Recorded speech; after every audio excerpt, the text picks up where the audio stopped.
All right, what's up, guys? Welcome back to another episode of the Living the Dream podcast. Today on the show, we have Alan Crone, who is an employment law attorney. He's the CEO and founder of the Crone Law Firm.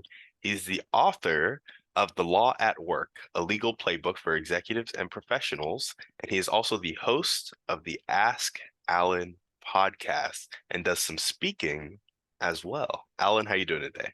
I'm doing great, Timmy. How you doing? I am fantastic. Thanks so much for asking. And we'd like to jump right in. So if you could start with just telling us a little bit more about yourself and what you like to do for fun, that'd be great. All right. Well, as you said, I'm an attorney, own a law firm, and I'm also a recovering politician. I was for many years. I worked for the mayor of Memphis as his senior policy advisor. Helped set policy for the city, and that was a lot of fun. Now all I do is run my law firm, and really enjoy that. What I do for fun, that's a great question. Unfortunately, they're all very sedentary. I love to go to the theater. I love to read. I love the idea of playing golf. I'm terrible. They say that a lawyer who shoots 120 has no business playing golf, but a lawyer who shoots 70 has no business. So, so that kind of sums up my golf game. I got you. I got you. So golf is a big kind of client tool. Is that right? Something like that. Yeah. Okay. Yeah. And so when you were setting policy for the city, and which city was that again? I didn't catch it. Memphis, Tennessee, Okay. birthplace of rock and roll and home, the king of rock and roll, Elvis Presley. There we go. There we go. And so when you were setting policy for Memphis, did you own your law firm then too, and you just had somebody else running it, or did you start it after you were done setting policy? Actually, I did both at the same time. In fact, that's one reason I started my own firm. I needed to be close to City Hall, and so I moved downtown from East Memphis. Everything radiates out from the Mississippi River here, which is on our western border, and so I moved downtown. I had my own practice in one form or another for many years. And yeah, I had an office in City Hall, and I had an office at the firm. And to be honest with you, those 4 years weren't great growth years for the firm. And that was part of my reason why I left city government in 2020. I always like to say I left in January of 2020, and the whole world went to hell in a handbasket within 3 months of me leaving City Hall. Causal connection or just coincidence, I don't know. You'd be the judge. But so yeah, it was very challenging to do it that way, and probably one of the hardest decisions I've had to make, because I loved my job with the city, but I knew that my firm needed needed leadership, and so I went back and eventually became a full-time CEO.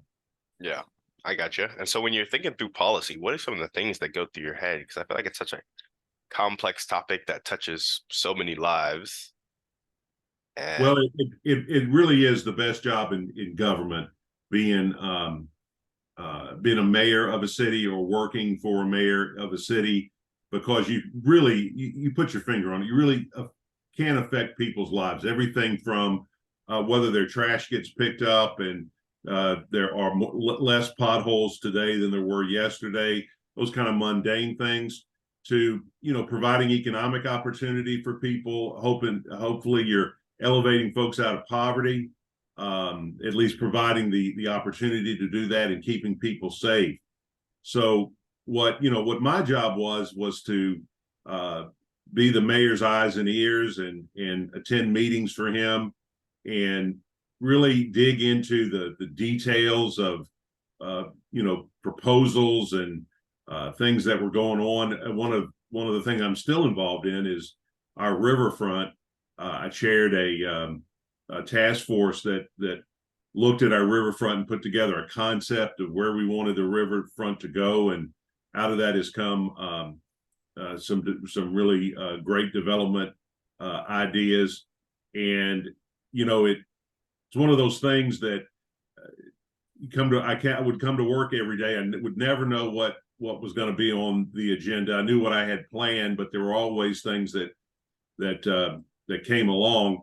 And as I say, I did everything from helping folks figure out a zoning issue, or where a driveway, how we were going to correct a driveway for a major employer in town, to helping the mayor and his team take down our Confederate statues.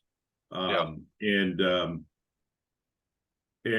for a political junkie like me, it was a great opportunity not only to serve my city, but play that chess game for real. Yeah, I got you. And so tell us a little bit about what type of law you specialize in. Employment law, I feel like there are a lot of employment laws. That's right. We represent employees, executives, and entrepreneurs in legal disputes or matters that affect their ability to make money. And so we do everything from wrongful terminations, compensation issues such as overtime and minimum wage, commission disputes between business owners. Two partners get differences, and they either need to have a divorce or they need to figure out how they're going to move forward. Those types of things. Okay. And so tell us a little bit about the book, The Law at Work, a legal playbook for executives and professionals. Well, it's 12 chapters of hopefully helpful information for executives who either have an employment issue themselves and they don't feel like they can go to their company's lawyer to discuss it, and so it provides some high level information on what everyone's basic rights are, and provide some stories to help illustrate those points. And also, if you're an executive or a business owner and you want to make sure you're in compliance, it's a really good starting place for that. It's not meant to be a legal treatise or anything like that. I really tried hard to make it readable and relatable to non-lawyers, and try to just put employment law in a context that people can understand and use. And we start with the basic premise of employment law, which is the employment at will doctrine, which means as an American worker, you have no rights, and every right that you have, a court has given you, or the legislative body has given you, or you negotiate for yourself in a contract. And we go from there on how to navigate the waters of just trying to make a living every day.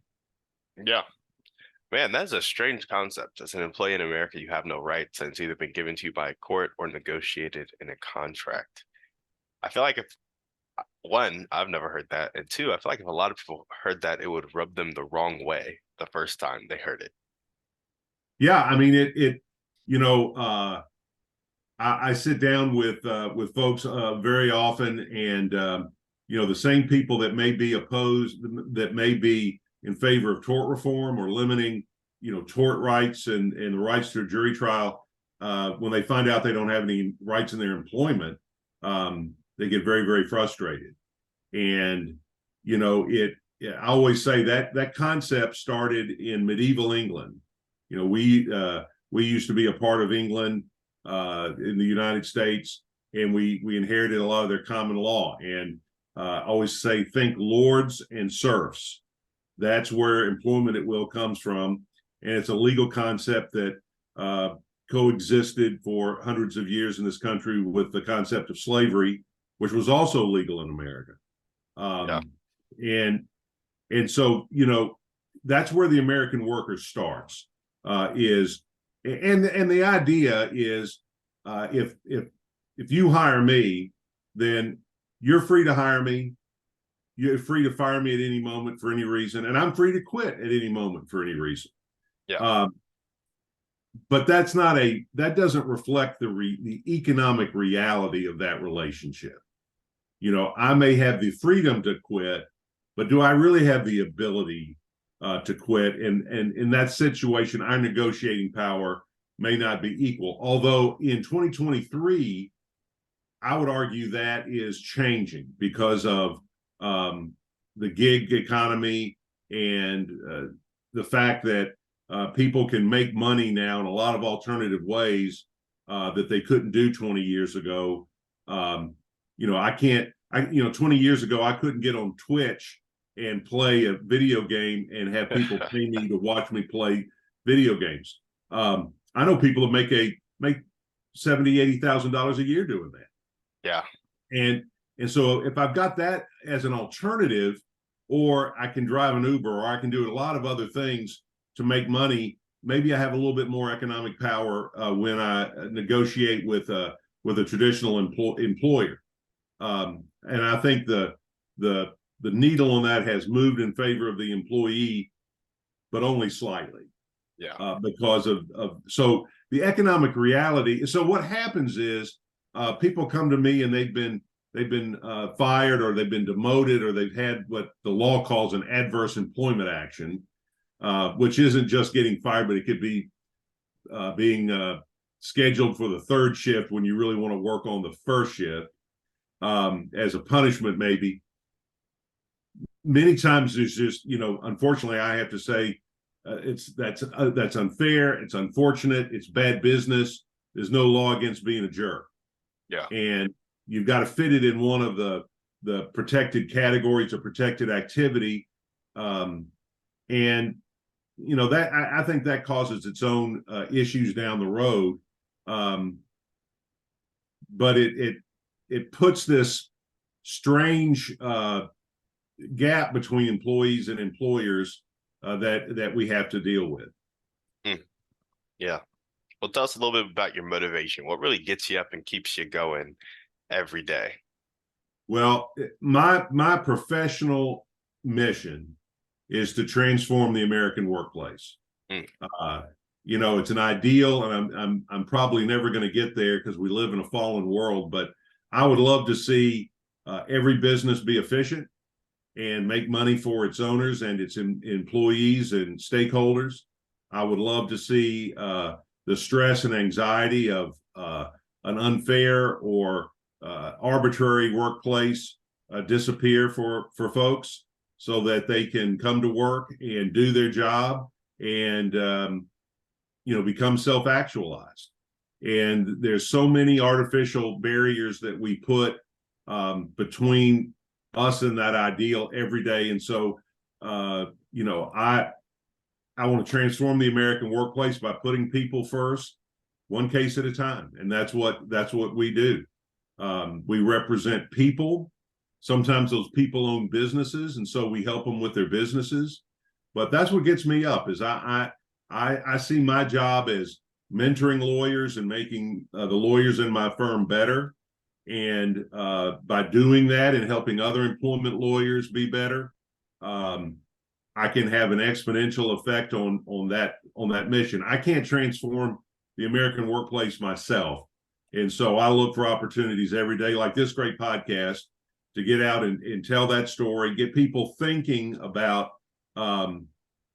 things that we take for granted about our roles in the workplace. And I think the more people think about those things and put good practices in place, we can get to a point where we can get rid of a lot of the nonsense in the workplace.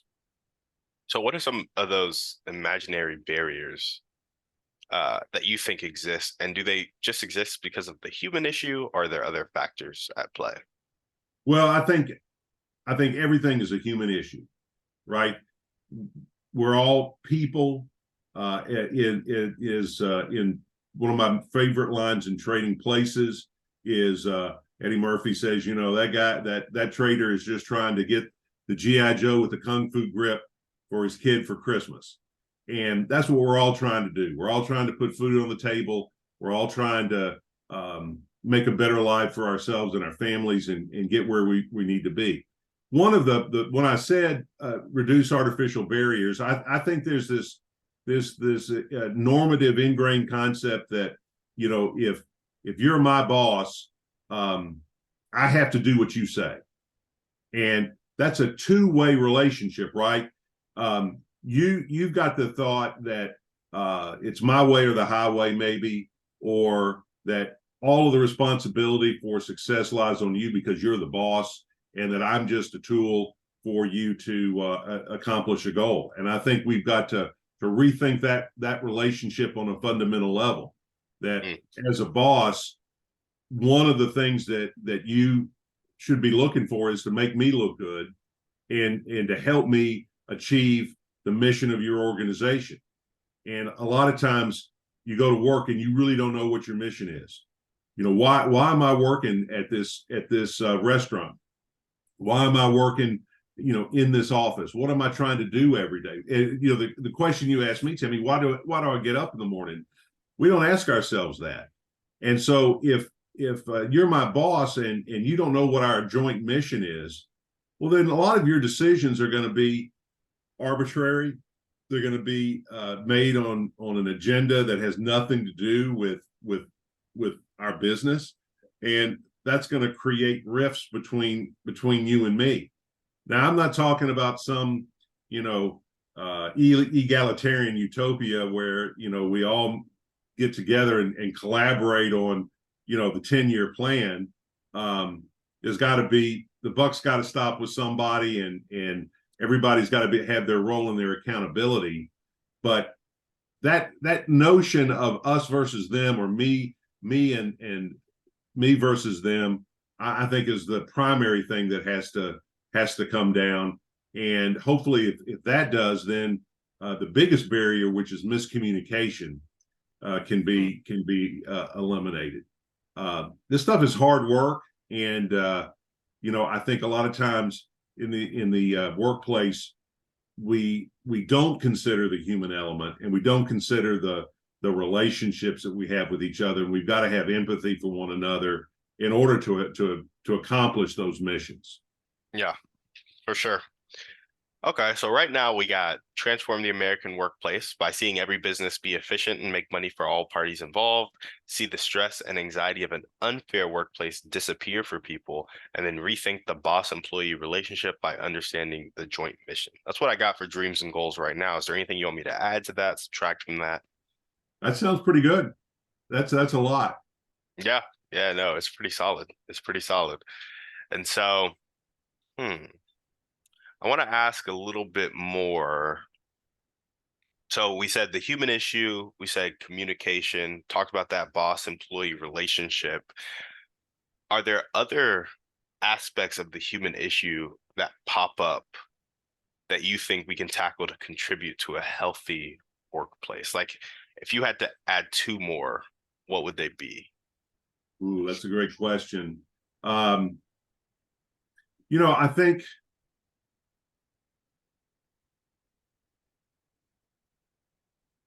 I'm going to sum it up: purposefulness. You know, there are a lot of and don't get me wrong. I mean, there are a lot of great companies out there that are way ahead of me on this issue. But I think a lot of people start a business or get into a business, an organization, and aren't purposeful about what they're doing. And I'll give you a real good example that I think is kind of mundane, and that are job descriptions.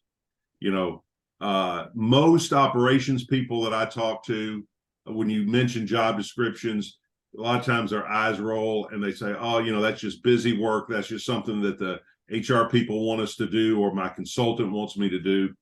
But if we're purposeful about those job descriptions,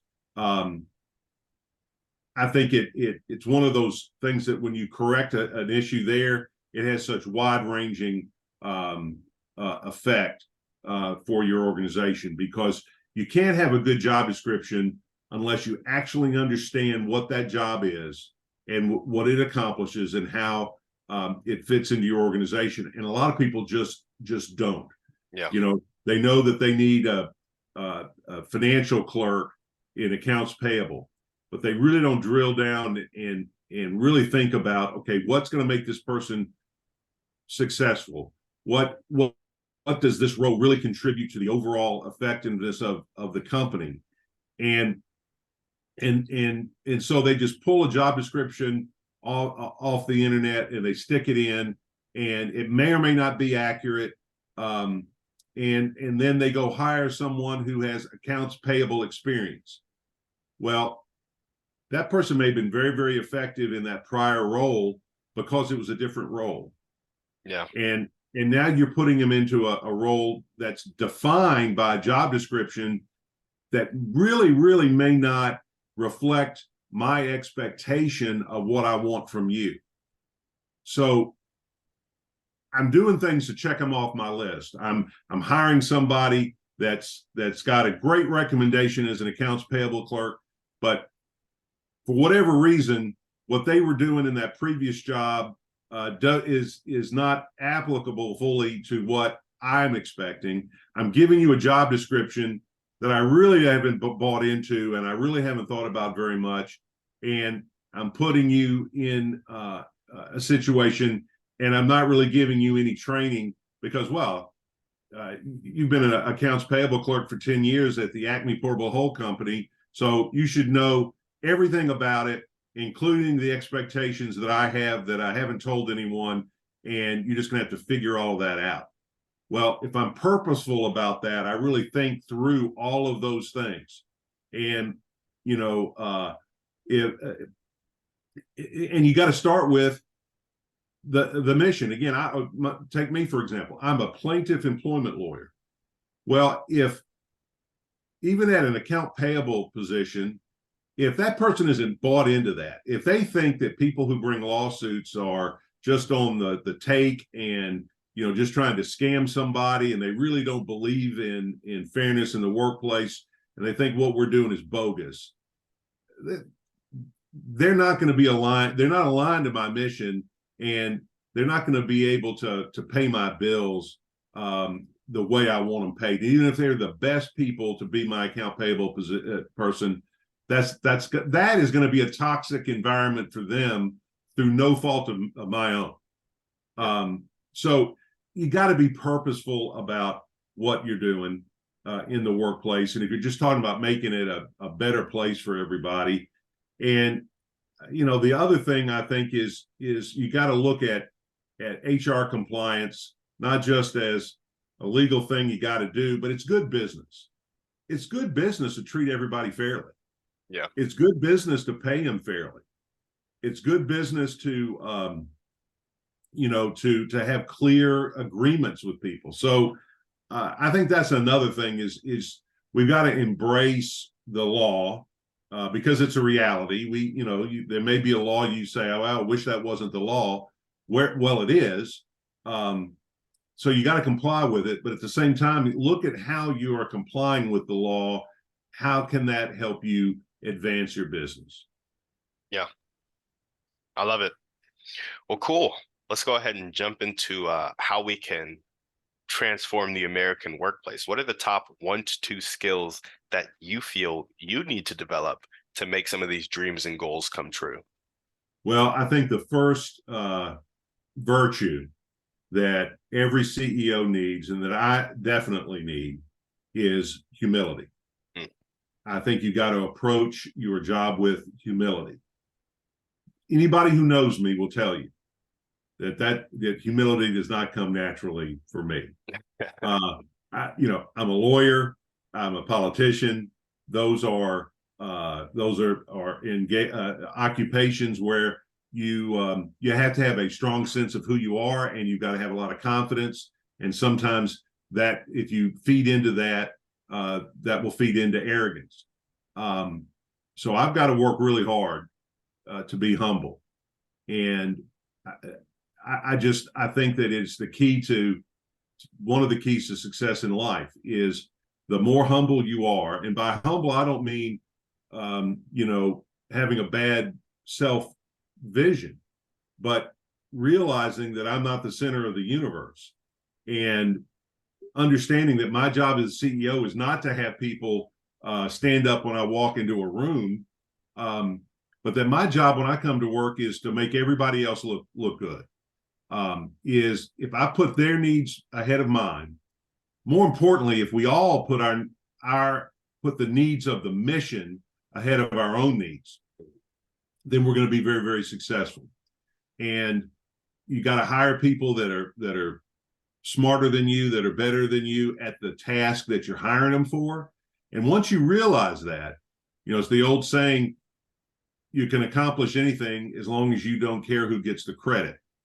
That's one of the great things about credit. It is elastic and abundant. And by giving you credit for something, that doesn't diminish my role in whatever success it is.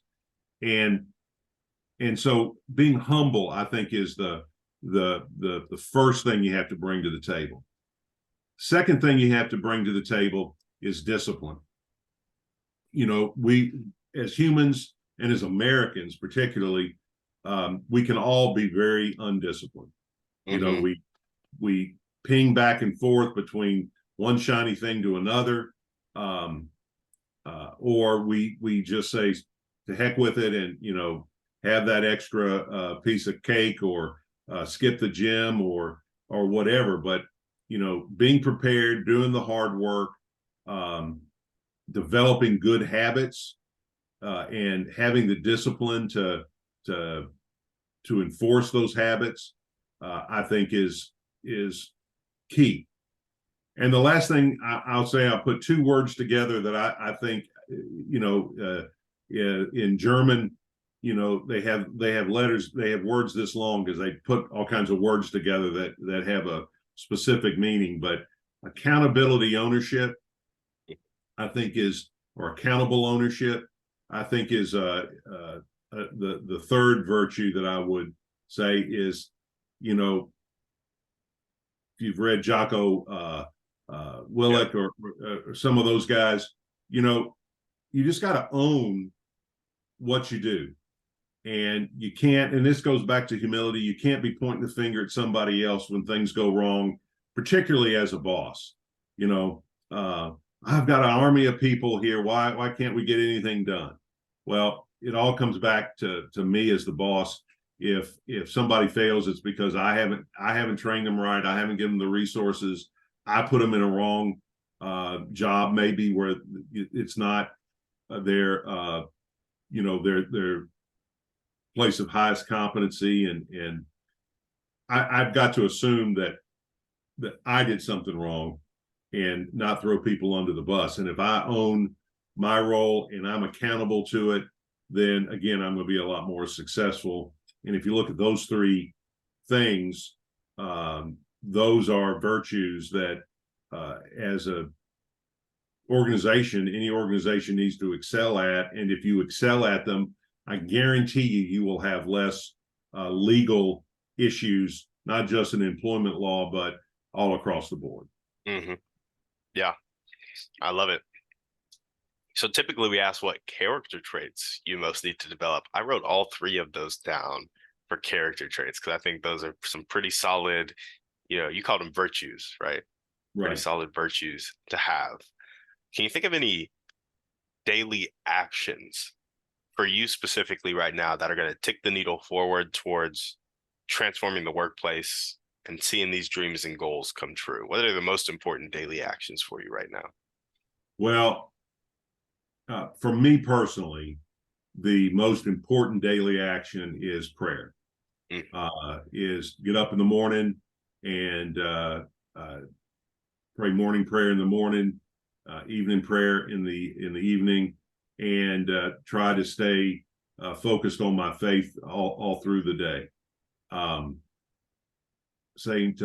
Paul tells us to pray constantly, and I think what that one of the things that means is a lot of people hear that and they think, oh, I've got to be on my knees praying constantly. Well, that's not a bad thing to do, I suppose, but I think it's also a mindfulness that God is in your life and always trying to be in tune and listening to that. So to me, that's, for me personally, that is a critical part of any successful day. And then, then this is incredibly difficult for me, and I think for a lot of Americans, and that is to be mindful, to be in the moment, to live in the present. Living in the future is kind of the job of a CEO. Very true. But you got to stay out of the past. Other than brief moments of going into the past for experience, because experience is what you get when you don't get what you want. And so you go into the past to say, okay, I did this thing once. I'm not going to do that again, or I'm going to do it a little bit differently. But you got to get out of the past very quickly, get back into the present and execute for the future. And, I think if you're doing that, along with all the other stuff we're talking about, for me, that's the important thing. And the latter is extremely difficult to do. Living in the present is extremely difficult. Yeah, no, for sure. I am right there with you. And specifically, so I think it's interesting. We often talk about the past, the present, the future. And I guess this is pretty much focusing on the past. But when you get the negative self-talk loop going in your mind, it's kind of like a dead man zone or no man zone, because you're not always thinking about the past when you're in that negative loop. Sometimes you're just beating yourself up in the present, but I wouldn't say that's being present, And so it's an interesting thing of like, don't think about the past, don't beat yourself up over the past, and then like be present and like experience the world around you, experience the people around you. It's a hard thing to focus on. I'll be in a conversation with somebody sometimes, and they'll start rambling for like a minute. And in that minute, my mind has gone somewhere else and come back to the conversation. And it's just a really wild experience to actually be present for a consistent amount of time. So I agree. Very cool. Well, what if there were one or two people that you can meet right now? This could be a specific person or a type of person, and they'd really help you take that next step toward your dreams and goals. Who would they be, and how would they help you? Wow. Yeah, I read that question, and I've been thinking about it.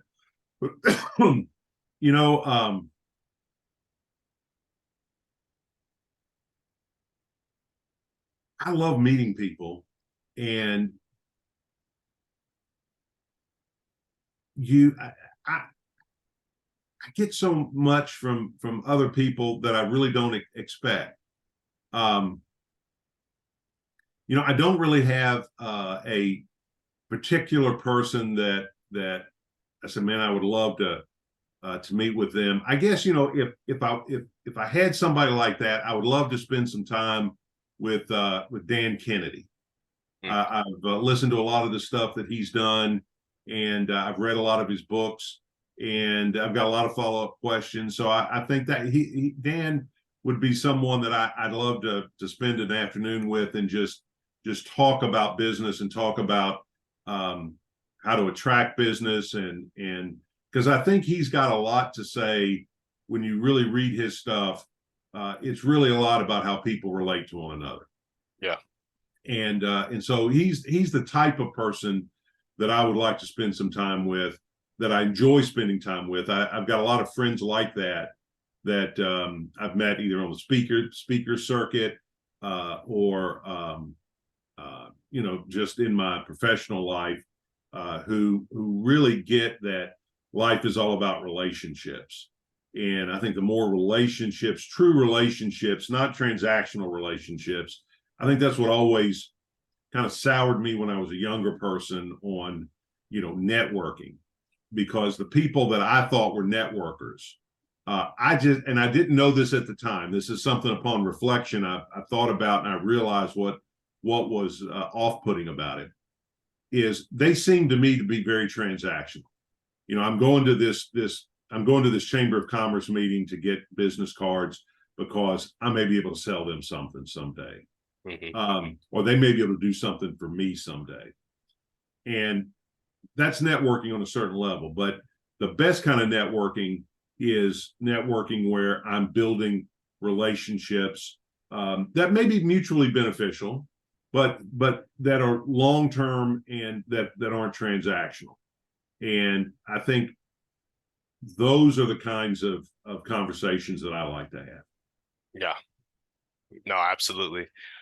I'm a big fan of the genuine, authentic relationships too, and the community side of things. Like it's the transactional relationship is like it's networking to an extent, like you said. But I've kind of been thinking about this a lot too.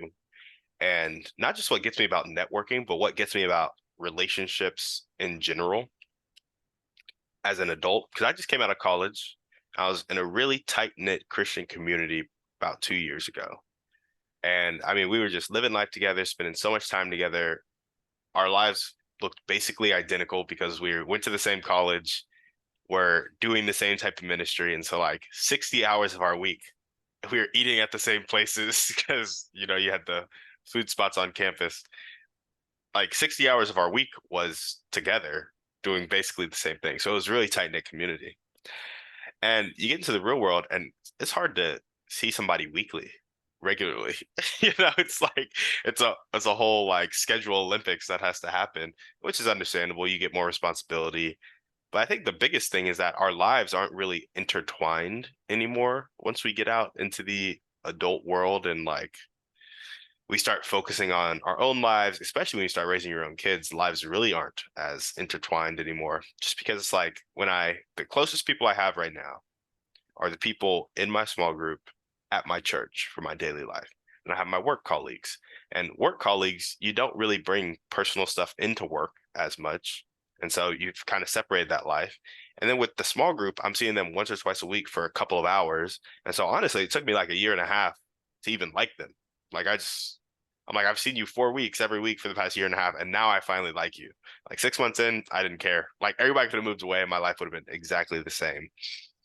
As opposed to a scenario where it's like we're doing things together and meaningful things, not just sitting on the couch watching TV for 60 hours, but like going out and, doing the work that we have to do for our lives, serving where we need to serve, eating together where we need to eat, just the real intense fellowship and intertwining your lives in the most vulnerable spots on multiple points.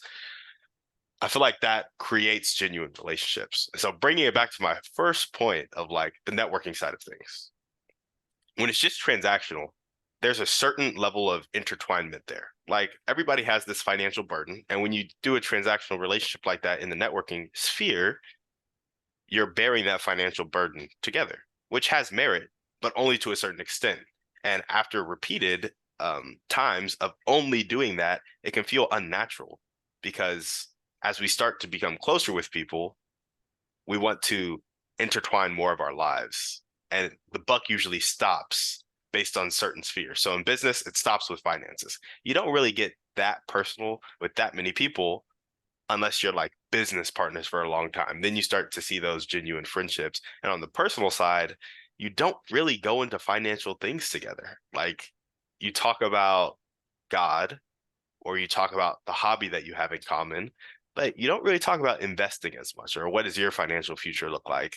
And so I've just noticed how the buck stops in all these areas and it's like segmented. And that's kind of irked me about relationships in general post college. So anyway, sorry for the rant.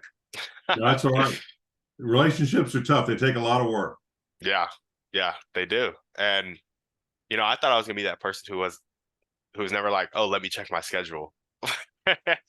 I'm the first person now to be like, I really have to check my schedule because I'm working, I'm doing the podcast, I want to make sure I'm spending time with my wife. And yeah, then it's like got like 2 to 3 hours. Want to make sure I'm working out. It's like, when are we gonna hang out, So it's just crazy to me. But there are pros and cons to every stage of life. So That's right. well, cool, Alan. Let's go ahead and jump into our thriving three. So first question, what's your favorite book, movie, or podcast? Pick one of the three. My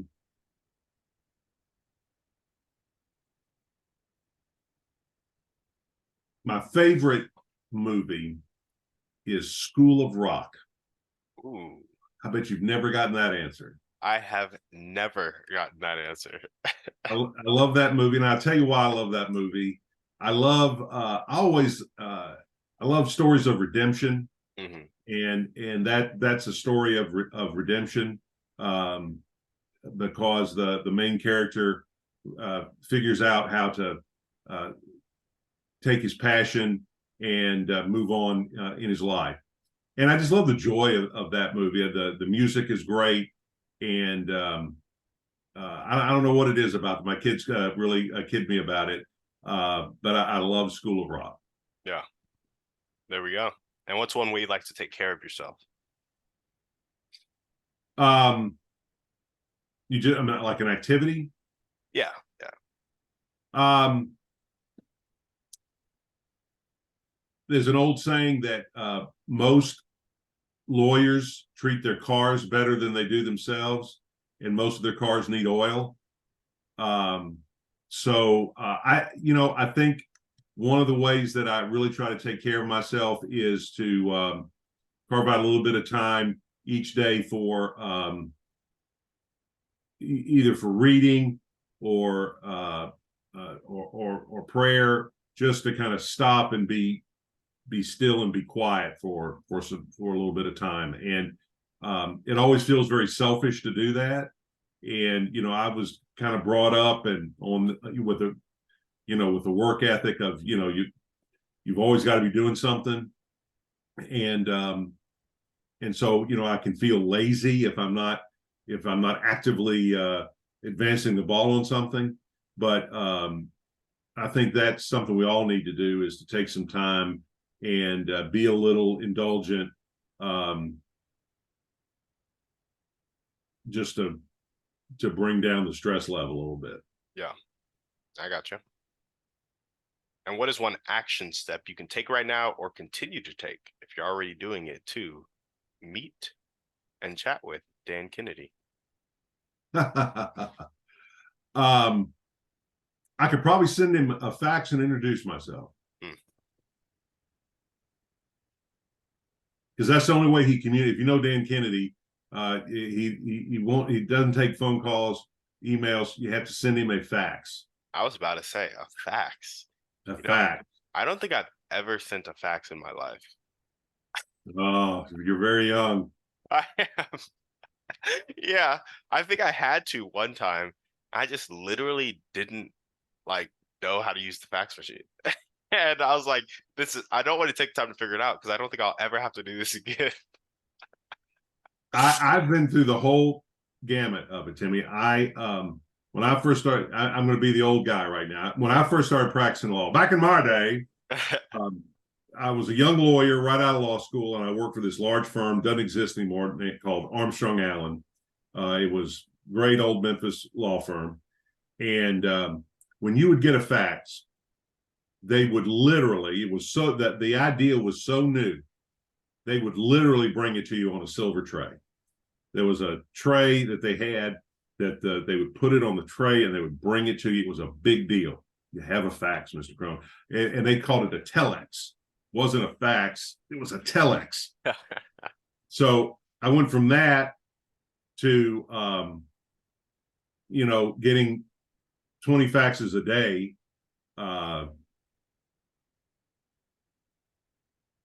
and sometimes missing them because just of all of back in the late 80s, you didn't miss a fax because it was so rare and it was a big deal. Then in the 90s and 2000s, they were coming at you fast and furious.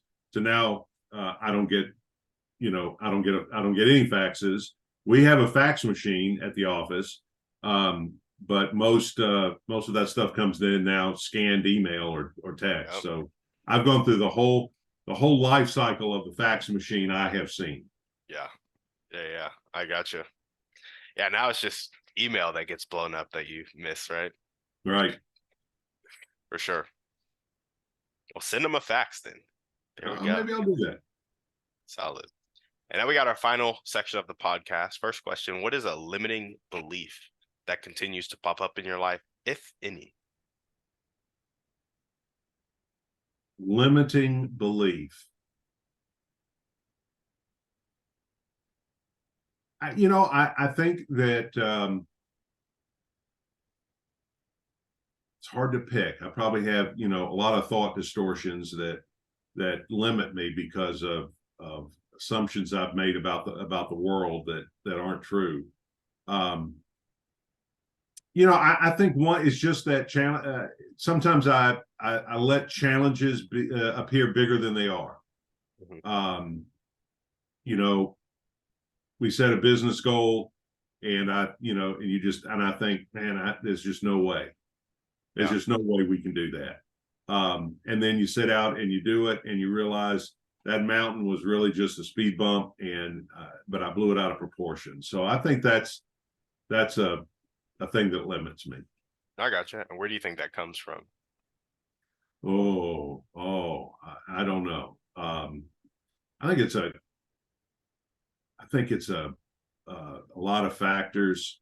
I'm going to plead the fifth on that. I don't know. Okay. I probably ought to do some work on that, but I don't know.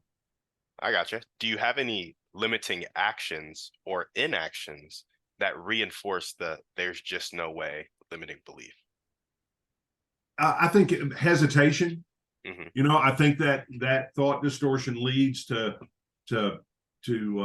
hesitating and not committing to the action, and sometimes that can manifest itself in, well, let me just research this a little bit more, or we need to get, I need to get this in place before I can do that. And there's a fine line between due diligence and procrastination, I think, oftentimes. And I've got a long fact finder line in my personality profile. And maybe that's part of where that comes from, is I want to look at every angle before I do something.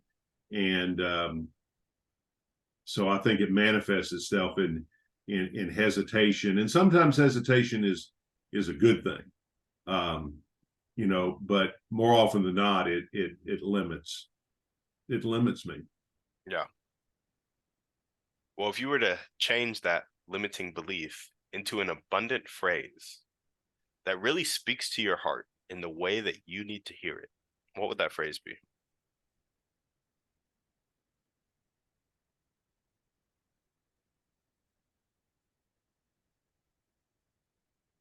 You can do it. There we go. Just simply put, you can do it. Instead of thinking I can't do it, yeah, I can do it. Okay. And every time I've done that, you jump off that cliff. I've yet to hit a boulder. I say that. I mean, I've hit boulders, but it's usually not as bad as you think, right? Yeah. I mean, so yeah, you can do it. Solid. When the limiting belief starts to take over, what thoughts or actions do you resort to in order to reorient yourself, take back control? I just try to turn that tape recorder off. Yeah. When I start to have those thoughts, I really try to be mindful of it and say, okay, I'm turning this recording off, because it's not legitimate, not real. It's a thought distortion, and I need to think in a different way. I have a habit, this doesn't have anything to do with business, but I have a habit of, when I come into my house, I go and I open the refrigerator door. I don't know why I do it, but more often than not, it leads to eating something, right? Yep. And so lately, I've been replacing that impulse with getting a pint of water, just filling a pint glass up with water and drinking it. And so I think that's what you've got to do. If you've got a thought that triggers an action that you don't like to take, in this case, mindlessly eating, you've got to replace that with another thought and another habit. Yeah. And again, that goes back to discipline. And it takes vigilance. You got to recognize it when it happens. And in business, that may be thinking, well, I can't hire that for that position right now. The budget, there's no money in the budget, but man, if I did, that would really solve a lot of problems. Well, when you hear that, you really have to think, okay, is that, you've got to test those assumptions, right? Is that really what is that, can I really not afford it? Is it the money really not in the budget? Is this something I need, or is this something I want? Yeah. And then once you make that, you just got to be disciplined and stick with it. Solid. Last question here for you. What is your favorite belief about yourself? My favorite belief about myself.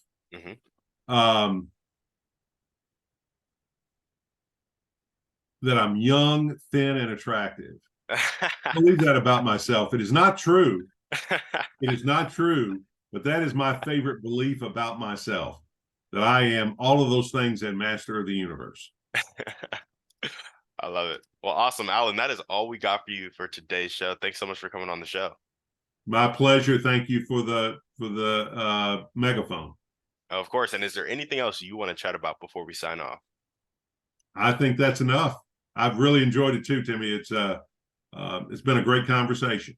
Of course. Well, if you guys are listening to this and you loved what Alan had to say, make sure to check him out. All the links to do so will be down in the show notes. Thank you guys so much for watching, and we will see you on the next one. And on that note, we're out.